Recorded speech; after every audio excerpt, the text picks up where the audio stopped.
vends ta voiture, a lancé mon père. La dette de Matteo ne va pas se régler d'elle-même, a-t-il dit après avoir doublé mon loyer dans une maison qui, en secret, était déjà la mienne. J'ai répondu, commence donc à faire tes valises, tu as 30 jours pour partir.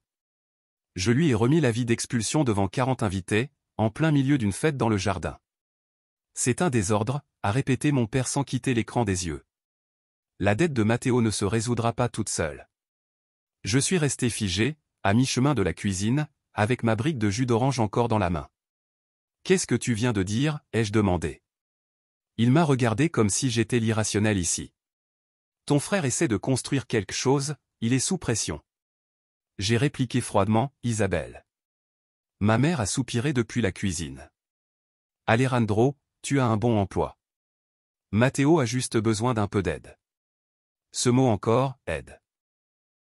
Son moyen habituel de dire que je devrais leur filer de l'argent. J'ai refermé la porte du frigo et me suis appuyé sur le plan de travail. Vous venez de multiplier mon loyer par presque 2, vous vous en souvenez? Fernando a fait un mouvement de la main comme si j'étais trop exigeant. Et pourtant, tu paies moins que d'autres. Très bien, ai-je dit sans émotion, multiplions encore par 2 et appelons ça de la charité. Ma mère a émis un bruit désapprobateur, ne sois pas grossier, Matteo est ton frère. Oui, ai-je répondu, il a aussi 32 ans, vit dans le sous-sol sans payer de loyer et n'a pas eu de travail stable depuis 2 ans. Mais bien sûr, tâchons de me plumer. Un long silence pesant s'est installé, et mon père a continué comme si de rien n'était. Tu as toujours eu un bon sens de la gestion financière. Je pensais, mais je ne l'ai pas dit à voix haute. Depuis que j'avais terminé l'université, je n'avais cessé de travailler, entre emploi à plein temps et petits boulots. Pas de dette, pas de voyage, pas de caprice. Ma voiture est entièrement payée, mes économies sont le fruit de mes efforts. J'ai abandonné des rêves, des amis et tout équilibre de vie juste pour rester à flot. Matteo a laissé tomber 2 études, a été escroqué par un type qui lui a vendu des rêves avec des crypto-monnaies. Maintenant, il prétend vouloir lancer un business, mais il ne fait que jouer à des jeux vidéo jusqu'à 3 heures du matin et publier des phrases motivantes sur Internet. Vous avez dit que je pouvais rester ici 1 an pour économiser et me préparer, leur ai-je rappelé. Je l'ai fait, et maintenant, vous augmentez le loyer et me demandez de vendre ma voiture pour aider Matteo? C'est pour ton frère, a répété maman comme si c'était un fait gravé dans le marbre. La famille doit s'entraider. Je les ai regardés tous les deux et j'ai laissé échapper un rire bref. Je vais y réfléchir, ai-je murmuré. Papa a hoché la tête, comme s'il était déjà convaincu. Je savais que tu ferais ce qu'il faut. Je n'ai rien ajouté, je suis retourné dans ma chambre, j'ai fermé la porte et me suis assis sur le lit en regardant le sol. Je n'avais aucune idée, aucune indication que j'avais déjà pris ma décision, qu'ils ne savaient pas ce qui les attendait. Disons que quand le grand moment de Matteo est arrivé, une surprise les attendait, pas celle qu'ils attendaient. Mais avant d'en arriver là, tu dois savoir comment tout cela a commencé. Ce n'était pas qu'une conversation inconfortable dans la cuisine. Cela faisait des années que la pression silencieuse pesait sur moi, des années à donner pendant qu'ils attendaient, jusqu'à ce que j'oublie ce que c'était de vivre pour moi-même. Le grand jour de Matteo n'a été que l'étincelle, le feu couvait depuis longtemps. Tout a commencé quand je suis rentré chez moi après avoir fini l'université. Je pensais que ça durerait juste 1 an, le temps d'économiser un peu, de me stabiliser et de passer à autre chose, c'est ce que disait mon père. Cela faisait 3 ans, depuis, j'ai payé le loyer, acheté de la nourriture, réparé des choses cassées dans la maison, comme cette fois où les tuyaux ont explosé, et j'ai aidé maman à gérer des factures surprises de cartes de crédit plus de fois que je ne peux le compter. Je ne me suis jamais plaint, je pensais que c'était ce que faisait un bon fils. Mais ce qui a rendu cela insupportable, c'était l'injustice. Matteo, mon frère cadet, a passé 5 ans à se trouver, ce qui voulait en réalité dire dépenser de l'argent en passe-temps inutiles et en projets voués à l'échec. Ils avaient toujours besoin d'argent d'ailleurs. Maman disait souvent, il a juste besoin de plus de temps. Papa me disait, toi, tu es l'aîné, Alejandro. Sois un exemple. Mais que signifie vraiment être un exemple aujourd'hui? Je travaillais 60 heures par semaine dans un support technique, pendant que Matteo dormait toute la matinée et publiait des photos de productivité depuis son canapé. Laisse-moi te décrire la situation en 2019, Matteo prévoyait de lancer un business de dropshipping. J'ai couvert le coût de l'enregistrement de son entreprise et payé un abonnement sur une plateforme de e-commerce. En 2020, il a changé d'avis et s'est lancé sur YouTube. Je lui ai acheté une caméra et un microphone, en attendant que l'argent des publicités arrive, m'a-t-il dit.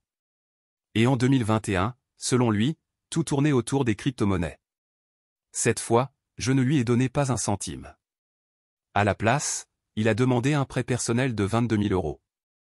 Tout a disparu en moins de 2 mois et maintenant, il attend de moi que je vende ma voiture pour l'aider à payer un prêt qu'il n'arriverait pas à gérer. Ce qui m'a le plus blessé, c'est cela. Quand j'ai dit non, je suis devenu le vilain. Une nuit, je suis rentré chez moi et j'ai trouvé mes parents assis à la table de la cuisine, comme s'ils attendaient pour me réprimander. Matteo n'est pas comme toi, a déclaré Isabelle. Il est plus émotionnel, a ajouté Fernando. Toi, tu as un boulot et une voix stable, il poursuit quelque chose de plus grand. Ah pardon, ai-je répliqué. Est-ce que le travail provoque chez lui de l'urticaire? Arrête d'être désagréable, a rétorqué Fernando, il fait des efforts, mais la pression de sa dette lui cause de l'anxiété. Alors qu'il met en gage sa console de jeu, ai-je répondu. Peut-être que son stress disparaîtrait s'il planifiait ses dépenses. Mon père s'est levé. On en a fini avec les commentaires sarcastiques et avec le fait d'habiter ici sans contribution. Sérieusement, ai-je riposté. Tu as presque doublé mon loyer pendant qu'il ne paie rien du tout. C'est de la famille, a dit maman.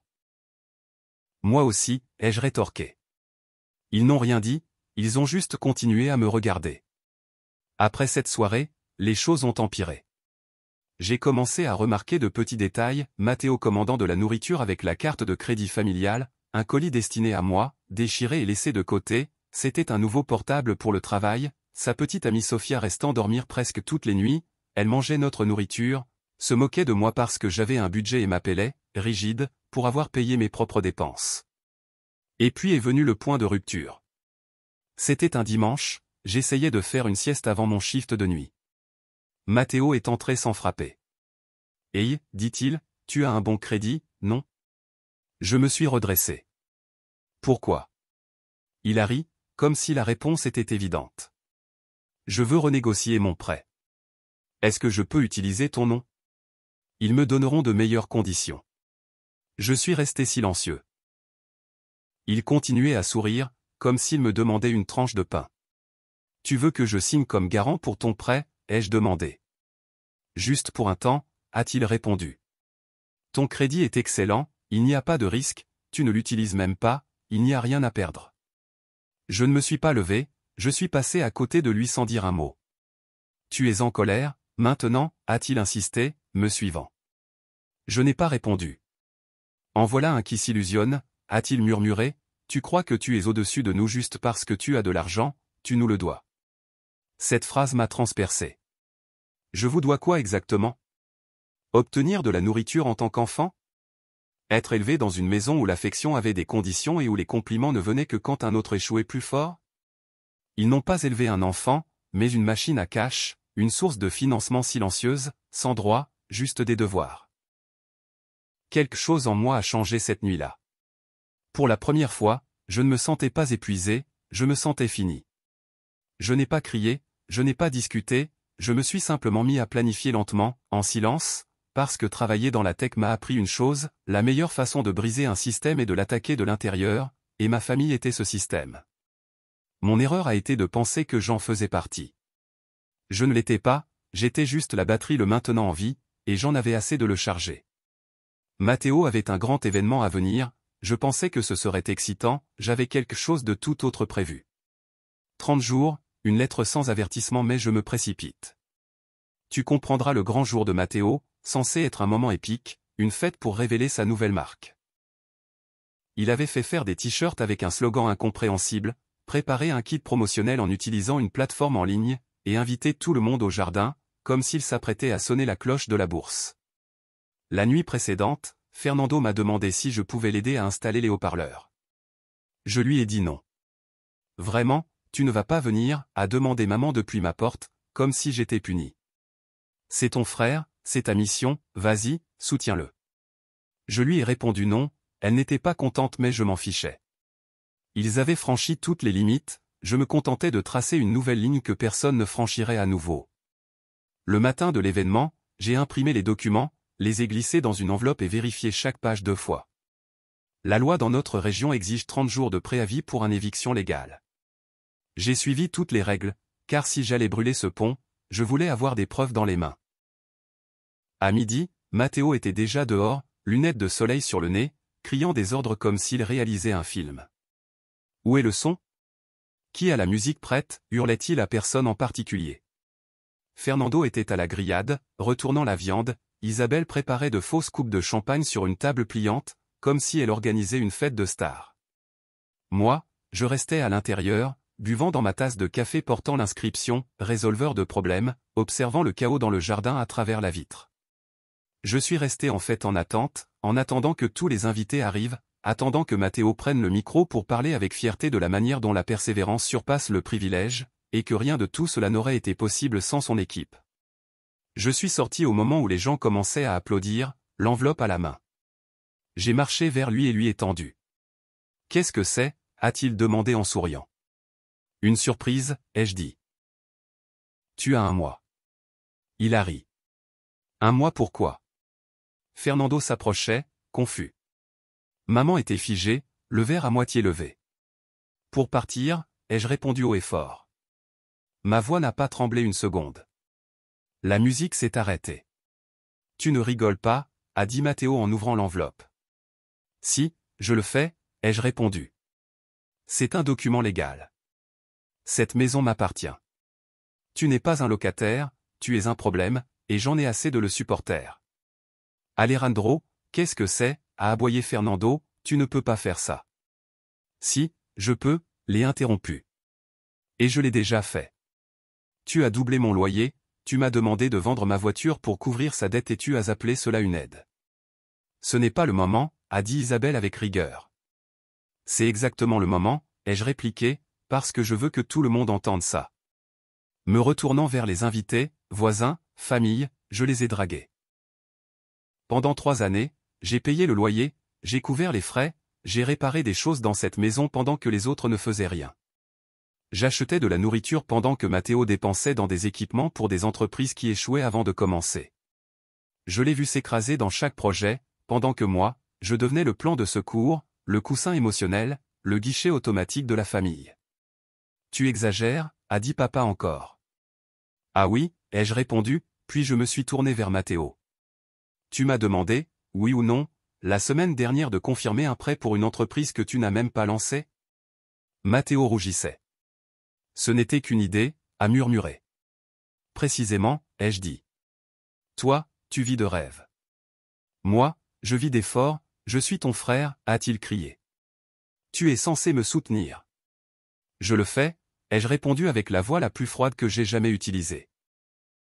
Je t'ai aidé à devenir quelqu'un qui n'a jamais eu à assumer de responsabilité, mais ça, c'est fini.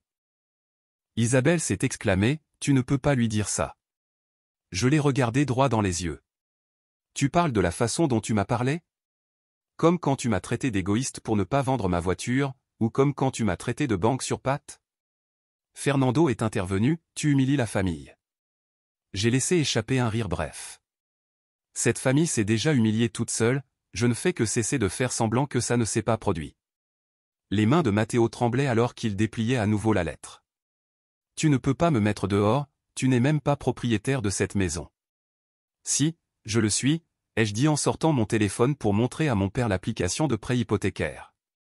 Je l'ai acheté il y a 6 mois. Je suis le seul à figurer sur les papiers. Vous avez tous vécu ici à mes dépens. Silence.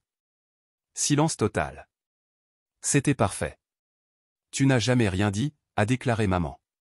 Tu n'as jamais demandé, ai-je répondu.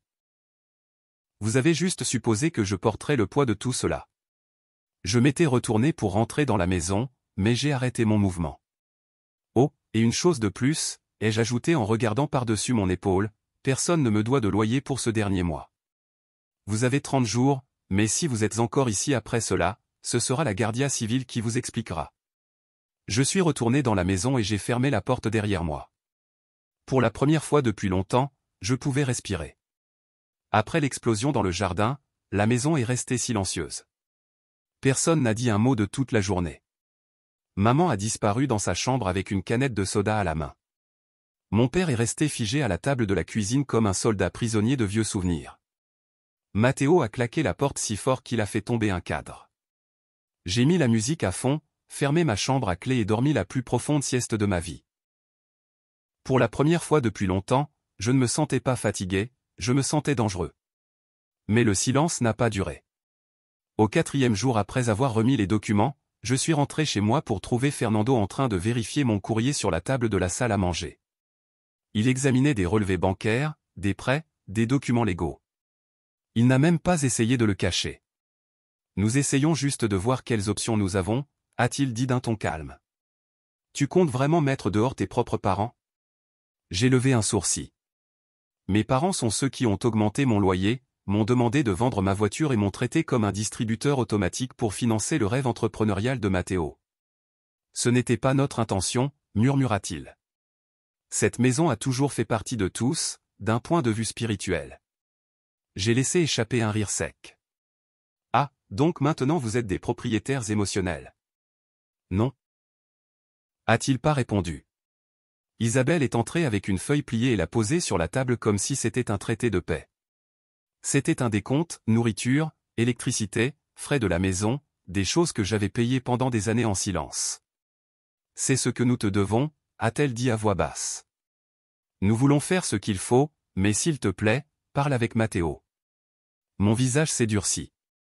Je le ferai, ai-je dit, mais pas en parlant. Cet après-midi-là, quelqu'un a frappé à la porte. J'ai pensé que c'était encore un drame, mais ce n'était pas ça, c'était Claudia, l'ex de Matteo. Elle semblait différente, plus calme, comme quelqu'un qui venait d'échapper à quelque chose de terrible. J'ai appris ce qui s'est passé, a-t-elle dit en tenant un dossier. J'ai ouvert la porte et je n'ai rien dit.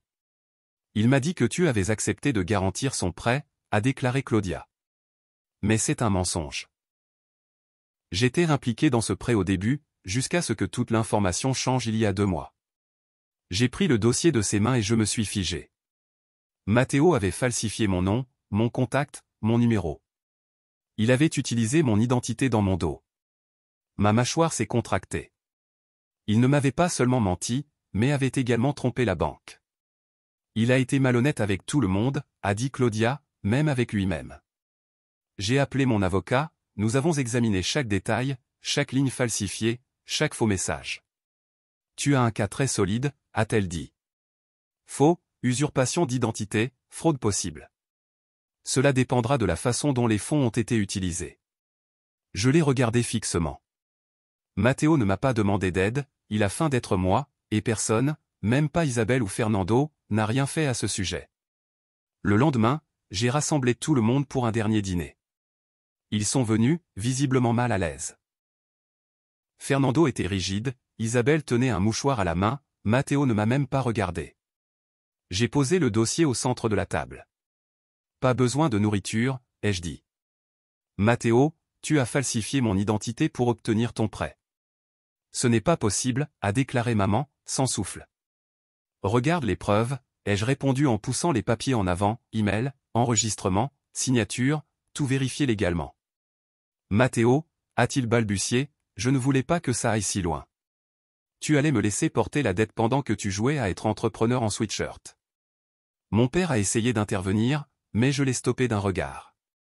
J'ai déjà parlé avec un avocat, ai-je dit.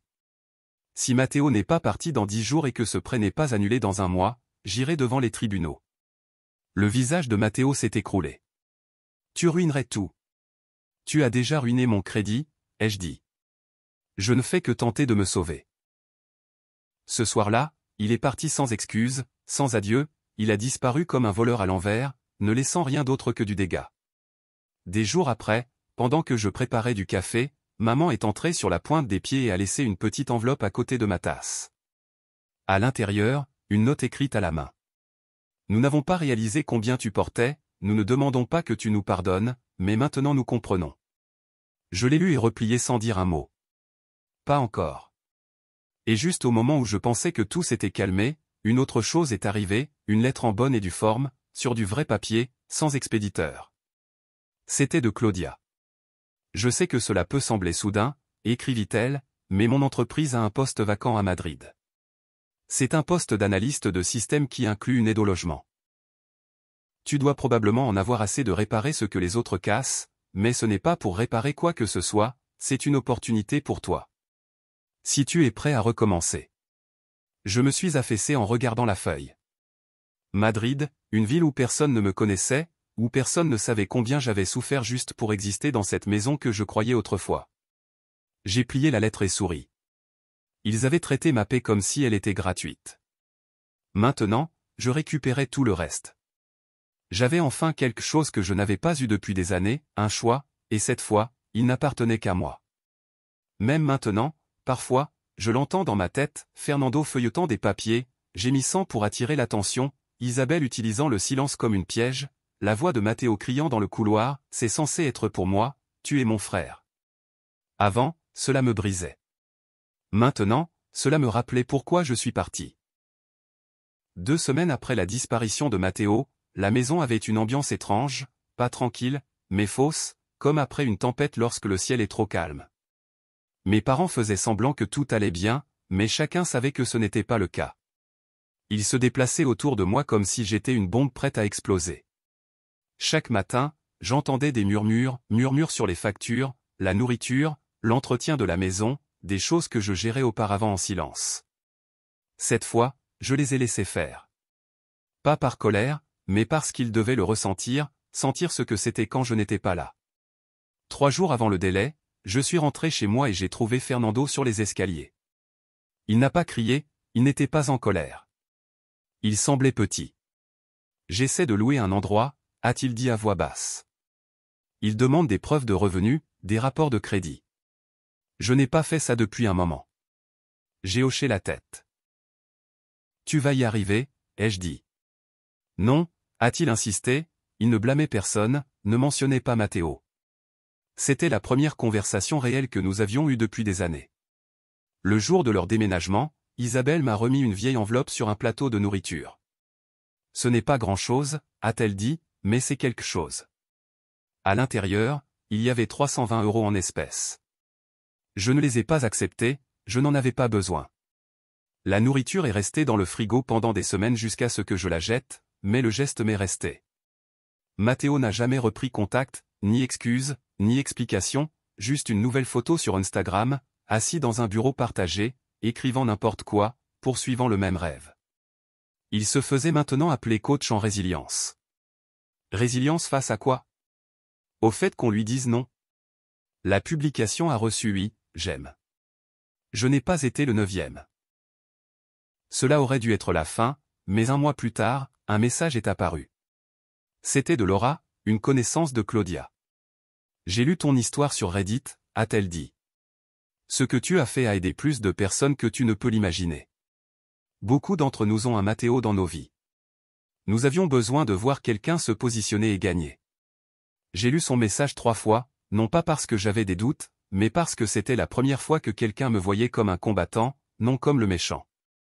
2 semaines plus tard, j'ai emballé mes affaires, accepté le travail à Madrid et recommencé à zéro, nouvel emploi, nouvel appartement, sans parasite, sans chantage émotionnel, plus de dîner avec la phrase « Tu devrais aider Matteo ».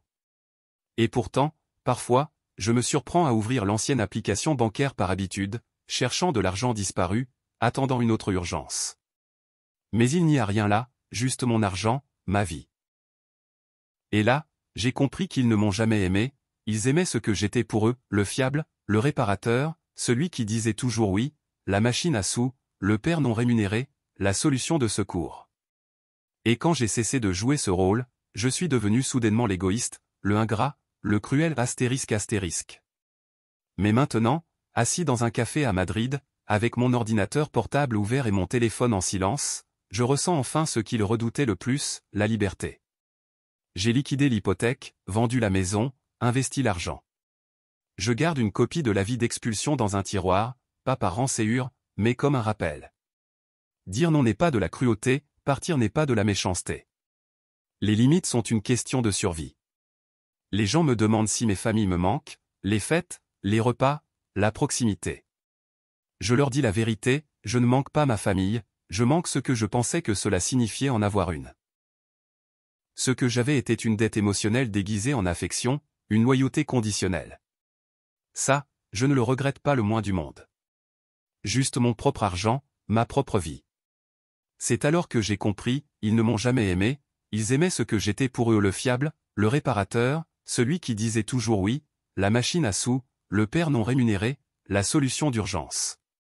Et quand j'ai cessé de jouer ce rôle, je suis devenu soudainement l'égoïste, le désagréable, le cruel. Mais maintenant, enfin, je me sens libre. Assis dans ce café, avec la tête haute, je réalise que la décision que j'ai prise n'était pas seulement pour moi, mais aussi pour ceux qui, comme moi, vivent sous le poids d'une pression familiale malsaine, de dettes émotionnelles, d'attentes irréalistes. Et si tu lis ceci, si tu es la version de moi qui est dans silence, qui se sacrifie toujours, qui n'ose jamais dire non, sache que tu n'es pas froid, que tu n'es pas brisé, que tu n'es pas en tort.